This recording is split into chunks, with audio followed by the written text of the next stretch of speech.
In the last of three reports from the New Jersey League of Municipalities Convention, we chat with Jeffrey Bird of the New Jersey Beekeepers Association. Hi there, can you tell me who you are?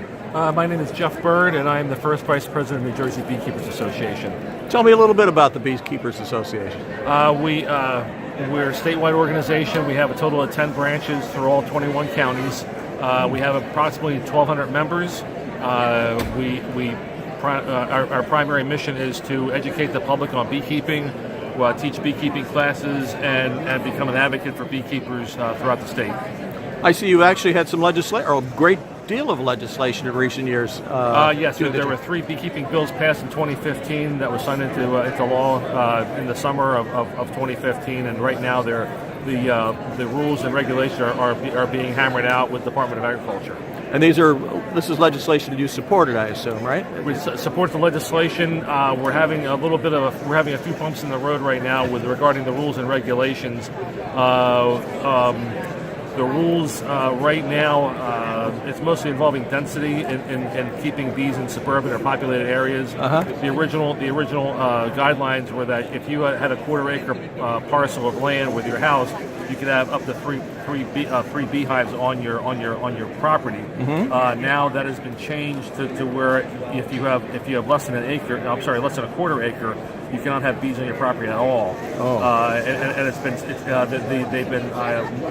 We feel that they've been overly restrictive in the density questions of beekeeping. Remember, keeping in mind that the honeybee, the western honeybee, is our state insect. We have a lot of, and we've had problems with bees in the past, not surviving, going through wintertime healthy and so forth. People love honey.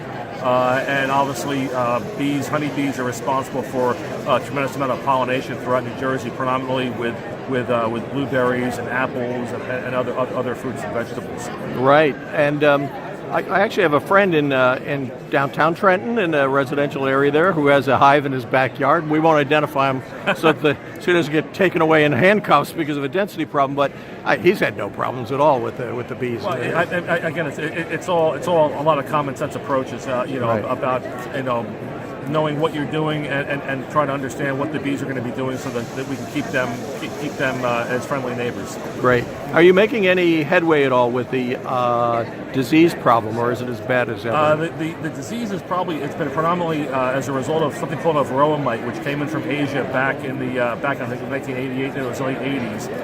We've been battling that. As far as the beekeepers are concerned, the varroa mite is public enemy number one for the honeybees. There are other issues, namely there's over suburbanization. There's really loss of habitat for the bees for their pollen and for their nectar sources. And there's also problems that we come across with irresponsible use of pesticides and so forth. Okay. Yeah, I know a lot of folks in the environmental community are campaigning against, maybe widespread or maybe any use of certain pesticides. Are you guys out that far? Are you looking to ban any pesticides? Well, we have a very diverse group in our organization. So there are some who are more organic folks, and they obviously aren't big fans of pesticides. We try to take an open-minded stance where we realize that we have. Just in New Jersey, I believe there's 8 or 9 million people in New Jersey. We do need pesticides to feed everyone, especially in the country and in the world and so forth. So it's like I said, if they're responsibly used and applied, then I think there's less of a problem. But it's just a matter of keeping those people educated as to the proper use of those chemicals. Now, Jeff, I understand that you teach a course in beekeeping in Mercer yes, County. I teach a non-credit beekeeping class, introductory class to beekeeping at Mercer County Community College twice a year.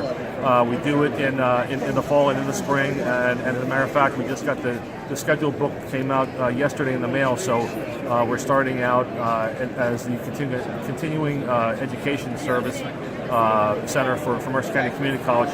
It'll start the 1st of February. We have 5 consecutive Thursdays for 2 hours a night, and then we pick a Saturday or Sunday or both, and we go out to one of my bee yards and actually open up a hive and look at the girls and see what they're doing. Wonderful.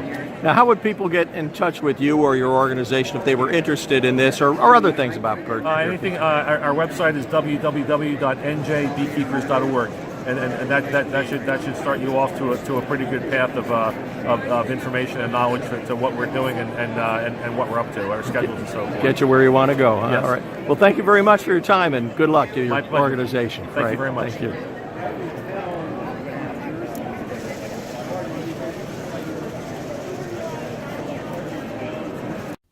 Reporting from Atlantic City, I'm Frank Brill for Enviropolitics.